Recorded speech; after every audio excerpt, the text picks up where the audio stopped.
Active partner insane हो रहा है तो पूरी फर्म को डिसॉल्व करने का राइट मिलता है, ठीक है। लेकिन यही स्लीपिंग पार्टनर है या डॉर्मेंट पार्टनर है जो डे टू डे फर्म की बिजनेस एक्टिविटी में पार्ट नहीं लेता है, फर्म को रिप्रेजेंट नहीं करता है कहीं पर भी जाके, तो ये जो स्लीपिंग पार्टनर है ये यदि इंसेन हो गया तो क्या ये बेसिस बनेगा इस पूरी पार्टनरशिप फर्म को डिसॉल्व कराने का? नहीं सर, ये बात ध्यान रखना, क्योंकि एक्टिव पार्टनर तो अपनी गलत बुद्धि से चार जगह जाके फर्म और बाकी के लोगों को बाइंड करके आ जाएगा। गवर्नमेंट पार्टनर के साथ में ये प्रॉब्लम नहीं होगी, इसलिए ठीक है। नेक्स्ट, तो डॉर्मेंट जो डायरेक्टली पार्ट नहीं लेता है in the conduct of the business, he is also liable to third party for, ये लायबल पूरा रहेगा बस पार्ट नहीं लेगा बिजनेस में, ठीक है। इसके पब्लिक नोटिस की कोई जरूरत नहीं है। आ जाइए नेक्स्ट पॉइंट, नॉमिनल पार्टनर। कभी कभी इस पे एग्जाम में नॉमिनल पार्टनर पे क्वेश्चन पूछा जाता है, कभी कभी एक्टिव पार्टनर के रिटायरमेंट पे पब्लिक नोटिस में क्वेश्चन पूछ लिया जाता है। कभी कभी एग्जाम में ऐसा आता है पार्टनरशिप में कब कब पब्लिक नोटिस देने जरूरी होते हैं, तो आपके दिमाग में शुरुआत से एंड तक जो भी पब्लिक नोटिस से रिलेटेड बातें पड़ी है वो एक जगह एक साथ पूछ रहा है। जैसे कि एक्टिव पार्टनर बाहर जाएगा, पब्लिक नोटिस।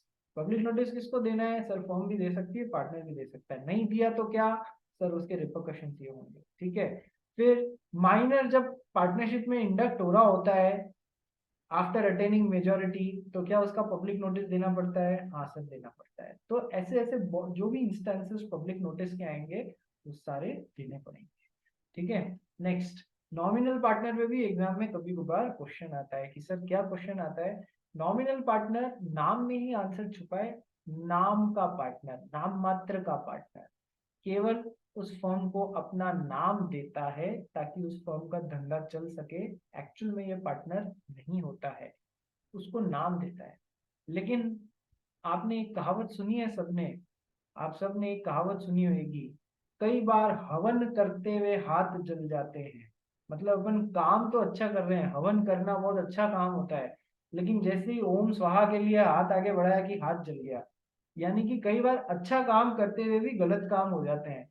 तो इस बेचारे के साथ में यही कहानी होती है क्या, ये अच्छा काम करता है, जैसे कि हमारे श्लोक मुंदड़ा ने, हमारी ईशा बांगड़ ने और ईशा शेट्टी ने एक पार्टनरशिप फर्म बनाई किसी काम धंधे के लिए, ठीक है सर। अब ये लोग भरपूर प्रयास कर रहे हैं लेकिन इनको काम धंधा मिल ही नहीं रहा है, मार्केट से कोई उधार ही देने को तैयार नहीं है, ठीक है। क्यों? क्योंकि लोग इनको जानते नहीं है, तो विश्वास कैसे करें, उधार कैसे दे देवे या फिर डेट्स कैसे दे देवे, कोई बैंक हेल्प करने को तैयार नहीं। सडनली इन तीनों के क्लासमेट थे मिस्टर रतन टाटा, ठीक है। वो रतन टाटा जी इतने फेमस पर्सनालिटी थे कि उनका सिक्का चलता, उनके चेहरे पे बड़ी बड़ी कंपनीज के मालिक थे, ठीक है। तो इनके क्लासमेट थे मिस्टर रतन टाटा।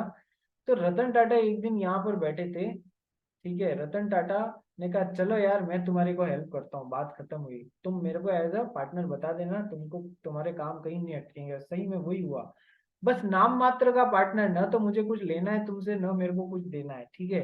तो रतन टाटा को जब इसमें इंक्लूड कर लिया गया, ना तो एक्टिव पार्टनर जैसे ना स्लीपिंग पार्टनर जैसे, बस नाम मात्र के पार्टनर जैसे, नॉमिनल पार्टनर जैसे, तो इसे कहते हैं नाम का पार्टनर, जो केवल अपना नाम प्रदान करता है फर्म को ताकि उस फर्म की गुडविल बढ़ जाए।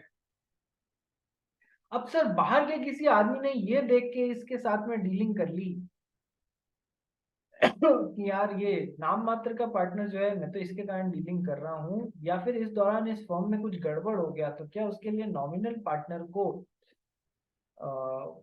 रिस्पॉन्सिबल बनाया जा सकता है इस फॉर्म में, उस दौरान जिस दौरान ये नॉमिनल पार्टनर थे उस दौरान कुछ भी गड़बड़ हुआ? हाँ सर, नॉमिनल पार्टनर को भी रिस्पॉन्सिबल बनाया जा सकता है। उस फॉर्म में उस दौरान कुछ भी गड़बड़ हुई हो तो इसके लिए इनकी भी लाइबिलिटी क्रिएट हो जाएगी। इसी को तो मैंने कहा था, हवन करते हुए बेचारे रतन टाटा के हाथ जल गए, काम तो अच्छा करने गया था, अब ये वैसे ही लाइबिलिटीज के लिए रेस्पॉन्सिबल होना पड़ेगा, यानी कि इनका नाम देख के कुछ काम हो गया था। आओ पढ़ते हैं, partner who has no real interest in the firm, they only give their name to the firm, he is also liable to third party like an active partner. नाम तो दे दिया, काम, कोई काम प्रॉफिट वगैरह में हिस्सेदारी भी नहीं ले रहे हो, लेकिन लाइबिलिटी तुम पूरी ले रहे हो एज एन एक्टिव पार्टनर, क्योंकि तुम्हारे नाम को देख के वहां पर काम होने लग गया है, ठीक है। तो अब तुम वैसे ही रेस्पॉन्सिबल होने लग जाओगे जैसे कि एक एक्टिव पार्टनर। मैंने कहा था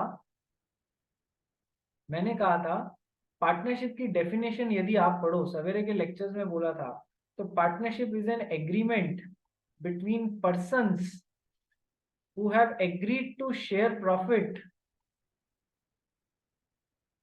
generated through a business, ठीक है, and म्यूचुअल एजेंसी रिलेशनशिप, ये 5 चीजें थी। मैं कहा था sharing of profits is one of the essential elements to see whether a partnership do exist और नॉट। सारे पार्टनर्स के बीच में शेयरिंग हो रहा है या नहीं हो रहा है, ये देखना हमारे को, ये मतलब वन ऑफ द पॉइंट्स है to consider whether it is exist, partnership is existing और नॉट। बट नॉमिनल पार्टनर केवल अपना नाम देता है, इसने भले ही यहाँ पर पार्टनरशिप में वो कहते हैं ना प्रॉफिट के लिए लेने के लिए मना कर दिया या नहीं ले रहा है, तो भी ये नॉमिनल पार्टनर रिस्पॉन्सिबल होगा just like an active partner for all the works done.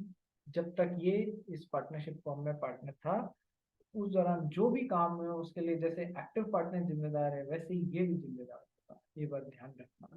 तो सर यहाँ पर थोड़ा सा कभी कभार आपको कंफ्यूज करने की कोशिश कर सकते हैं कि नॉमिनल पार्टनर ने शेयर इन प्रॉफिट नहीं लिया। अरे नहीं लिया तो नहीं लिया, मारो गोली, ठीक है। बाकी पार्टनर्स एक्टिव और स्लीपिंग ने लिया या नहीं लिया, सबने लिया या नहीं लिया, उनमें शेयरिंग ऑफ प्रॉफिट्स हो रही है कि नहीं, ठीक है। तो वो ध्यान रखना, वो जरूरी है। तो नॉमिनल पार्टनर, ठीक है, ध्यान रखिएगा, एग्जाम में क्वेश्चन आते हैं। Next, partner in profits only.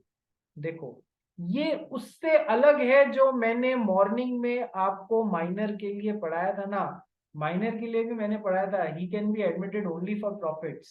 वो अलग चीज है और ये अलग चीज है।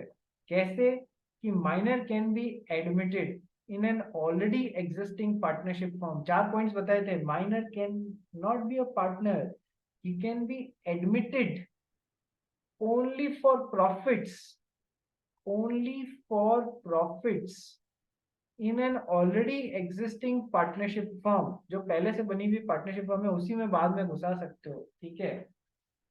फॉर, ठीक है, ओनली फॉर प्रॉफिट्स, ये हो गया माइनर। अब उधर ओनली माइनर के केस में ओनली फॉर प्रॉफिट्स का मतलब मैंने आपको बताया था नेट जीरो में नहीं जाने देंगे, बस ओनली फॉर प्रॉफिट्स। ऐसा नहीं है कि लॉसेस वाले में उसको हिस्सा नहीं देंगे, देंगे, लेकिन उसको हम कभी भी नेट जीरो में नहीं जाने देंगे, और माइनर की हमेशा लिमिटेड लायबिलिटी होती है। ये तो मैंने जो भी ओनली फॉर प्रॉफिट्स वाली चीज बताई थी केवल माइनर के लिए बताया था, ठीक है। जबकि यहाँ पर पार्टनर इन प्रॉफिट्स क्या है, आओ देखते हैं। Who partner who is entitled to share only the profits of the firm and is not liable for the losses. ये अलग है, ये केवल प्रॉफिट्स वाले ट्रांजैक्शंस में हिस्सेदारी, but is not liable for losses, ठीक है। तो ये अलग चीज हो गई है, दोनों में फर्क है, ध्यान रखना। Generally such partners do not take part in management of the firm but they are liable to third parties like active partners. Sir management में जनरली लेना चाहे ले सकते हैं, पर जनरली पार्ट नहीं लेते हैं, but they are liable to third parties like an active partner. Shlok Mundra बोल, क्या हुआ? ऐसे पार्टनर्स का सर कैपिटल भी बहुत ज्यादा रहता है ना, जोर से बोल, कंट्रीब्यूशन। वापस बोल। ऐसे पार्टनर्स का कैपिटल कंट्रीब्यूशन भी ज्यादा रहता ऐसे पार्टनर्स का कैपिटल कंट्रीब्यूशन मेरी समझ से ये इनको केवल और केवल इसलिए प्रॉफिट्स जो आ रहे हैं ना, जो फर्म जनरेट कर रही है, हमारा उसमें हिस्सा है, लॉस मेकिंग ट्रांजैक्शन में हमारा हिस्सा नहीं है। अब श्लोक पूछ रहा है कि सर इनका वो कहते हैं ना कैपिटल कंट्रीब्यूशन जो है वो भी उसका क्या, या कैपिटल जो जनरेट होगी तो उसका क्या। तो सुनो, बहुत अच्छा क्वेश्चन पूछा है इसने।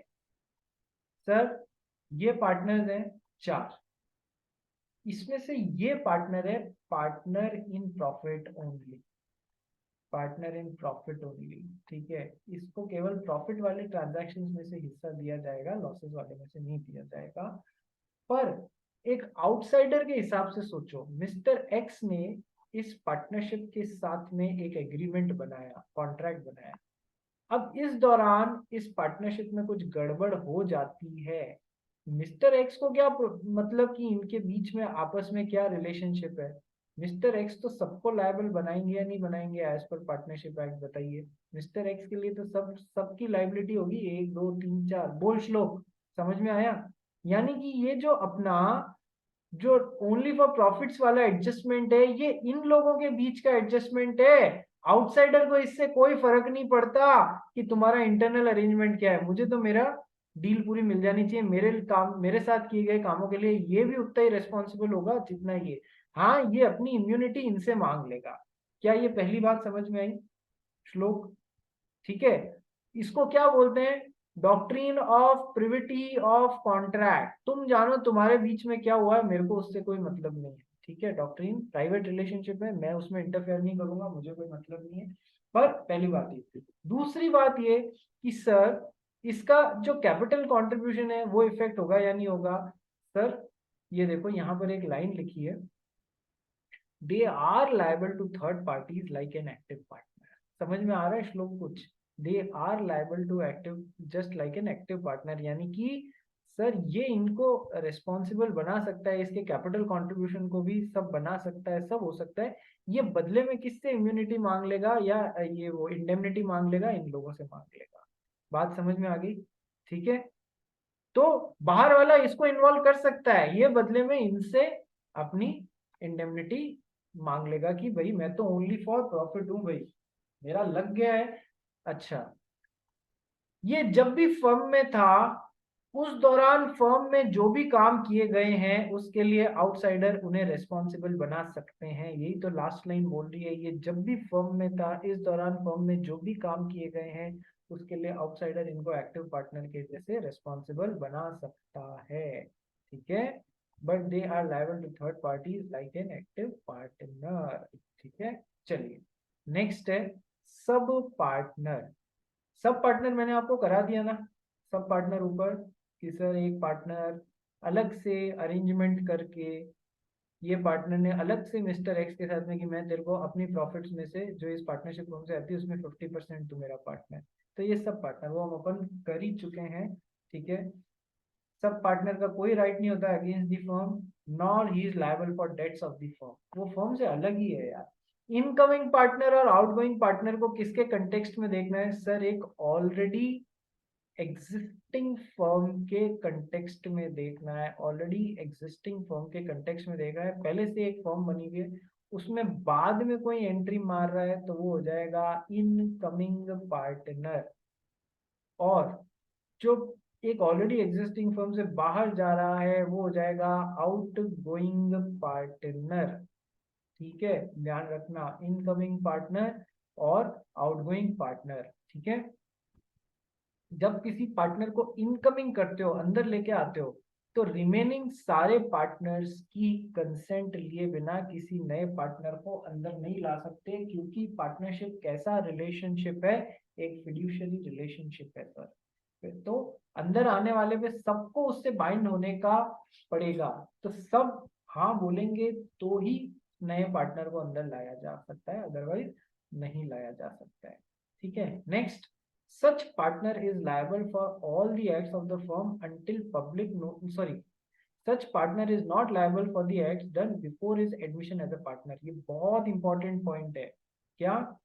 कि सर ये ऑलरेडी एग्जिस्टिंग पार्टनरशिप फर्म थी, इसमें बाद में आज 1/1/2024 को कोई घुसा, क्या ये फर्म में अपने घुसने से पहले किए गए कामों के लिए इसकी रिस्पॉन्सिबिलिटी होगी? ध्यान से सुनना, क्या फर्म में घुसने से पहले किए गए कामों के लिए आपकी रिस्पॉन्सिबिलिटी होगी? सर नहीं होगी।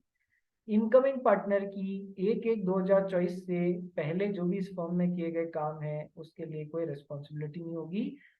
एक्सेप्शन, हाँ ये अंदर घुसने के लिए इतना लालायित है, इतना ज्यादा एक्साइटेड है कि इसने ये भी मान लिया चलो मेरे को तो बस इस फॉर्म में ले लो आप, जो मेरे घुसने से पहले के फॉर्म में किए गए काम है मैं उन सब के लिए मैं भी रिस्पॉन्सिबल होने को तैयार हूँ। क्या ये बात समझ में आई? क्या ये बात समझ में आई? ठीक है, तो घुसने से पहले के लिए बाय डिफॉल्ट जिम्मेदार नहीं रहेगा पहले किए गए कामों के लिए, लेकिन यदि इसने कॉन्ट्रैक्ट के थ्रू मान लिया कि मैं रिस्पॉन्सिबल होने को तैयार हूं तो फिर अब इसे रिस्पॉन्सिबल बनाया जा सकता है।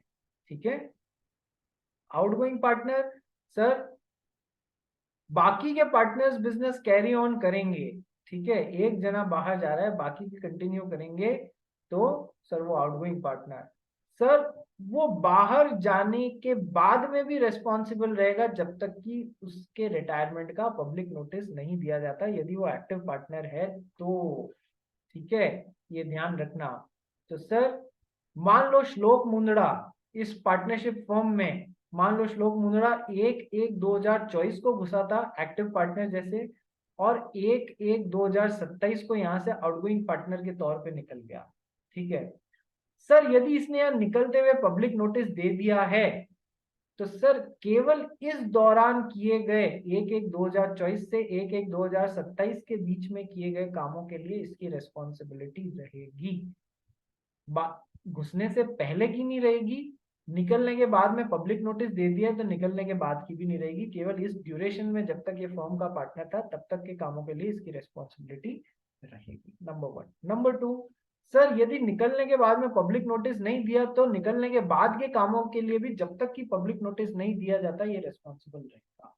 नंबर 3, सर घुसने से पहले के कामों के लिए वैसे तो रेस्पॉन्सिबिलिटी नहीं होती है, लेकिन लेकिन सर इसने खुद ने घुसते हुए ले ली कि यार मुझे तो बस घुसा लो, मैं पहले के लिए भी रेस्पॉन्सिबल होने को तैयार हूँ, मेरे घुसने से पहले जो कर्म कांड किए मैं इस फॉर्म में उसके लिए भी मैं रेस्पॉन्सिबल होने को तैयार हूँ, तो वो भी रेस्पॉन्सिबिलिटी हो जाएगी। क्या ये 3 पार्ट समझ में आए? क्या ये 3 पार्ट समझ में आए? क्या ये 3 पार्ट समझ में आए? Yes sir. चौथा पॉइंट, वेरी इंपॉर्टेंट पॉइंट, श्लोक इस पार्टनरशिप फॉर्म में 1/1/2024 से 1/1/2027 तक पार्टनर रहा, ठीक है। अब ये 1/1/2027 को पब्लिक नोटिस देके रिटायर हो गया, तो सर ये जो 3 साल है ना, 24, 25, 26, 27 का तो खैर पहला दिन है, तो ये जो 3 साल का इसका एक पीरियड है ना, 3 साल का इसका एक पीरियड है, सर फर्म से बाहर निकलने के बाद में भी यदि इन 3 सालों में किए गए, फर्म में किए गए कामों के लिए, बहुत ध्यान से सुनना, श्लोक मुंदड़ा बाहर निकल चुका है, लेकिन इस 3 साल के दौरान किए गए कामों के लिए ये जिंदगी भर रेस्पॉन्सिबल रहेगा। इन 3 सालों में किए गए कोई काम के लिए भविष्य में भी कोई लाइबिलिटी आ जाती है तो ये उसके लिए भी रेस्पॉन्सिबल रहेगा। कैसे? कि सर श्लोक की पार्टनरशिप फर्म थी, ये मोबाइल मैन्युफैक्चरिंग करती थी, मोबाइल बनाती थी। इन्होंने क्या किया, मोबाइल मैन्युफैक्चरिंग इस 3 साल में एक ऐसा मॉडल लेके आए फोन का जिसमें इन्होंने सैमसंग की कॉपीराइटेड टेक्नोलॉजी काम ले ली बिना सैमसंग की परमिशन के, ठीक है सर। अब ये तो फर्म से बाहर निकल गया, 2028 में सैमसंग को पता पड़ा ये लोग तो हमारी कॉपीराइटेड टेक्नोलॉजी को अपने फोन में, पेटेंटेड टेक्नोलॉजी को हमारे फोन में, हमारे फोन की पेटेंटेड टेक्नोलॉजी को अपने फर्म में काम ले रहे हैं, तो ये उन्होंने केस ठोका कि सर इस दौरान इन्होंने इन 3 सालों में इस मोबाइल के इतने पीस बांटे जिसमें हमारी पेटेंटेड टेक्नोलॉजी काम नहीं ली, उसके लिए हमको हर्जाना मिलना चाहिए। तो अब श्लोक मुंद्रा बोला 2028 में ऐसा केस आया, श्लोक मुंद्रा बोला मैं तो 27 में रिटायर हो गया हूँ, मेरे पे थोड़ी ना आगे केस का इफेक्ट आएगा, तो ये गलत सोच रहा है सर, उस 3 साल के किए गए कामों के लिए ये केस है, तो रिटायरमेंट के बाद तक इसकी लाइबिलिटी रहेगी। बात समझ रहे हो या नहीं समझ रहे हो? ये बहुत बड़ा पॉइंट है, सबको समझ में आया या नहीं आया? बोलिए हाँ या ना। कनक, मंशा, ईशा, वांगड़, रिया, ठीक है। तो ये 7 तरीके के तो मैंने आपको करा दिए, 2 और कराने हैं। एक तो है पार्टनर बाय होल्डिंग आउट, और है एक माइनर एज अ पार्टनर, ठीक है। ये 2 चीजें मेरे को आपको और करानी है, फिर उसके बाद में आपका ये चैप्टर खत्म हो जाएगा। और सेकंड चैप्टर, 3 चैप्टर है टोटल इसमें, ठीक है। आपको पहला चैप्टर कल खत्म करके सेकंड चैप्टर की तरफ बढ़ जाएंगे, ठीक है। किसी को इस पार्टनरशिप में डाउट तो नहीं है?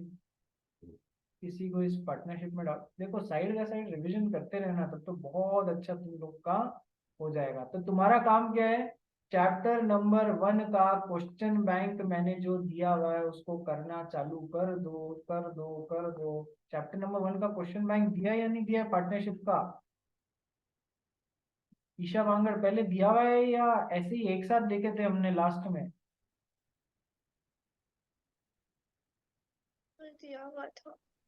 ठीक है, तो चैप्टर नंबर 1 का question bank side by side कर लो, तो चैप्टर नंबर 1 करने के बाद इसका क्वेश्चन बैंक भी देखेंगे, सोचेंगे कैसे क्या करना। चलिए कल मिलते हैं। झील, तेरा जो डाउट है वो मैं कल मॉर्निंग की क्लास में सॉल्व करूंगा। Okay sir.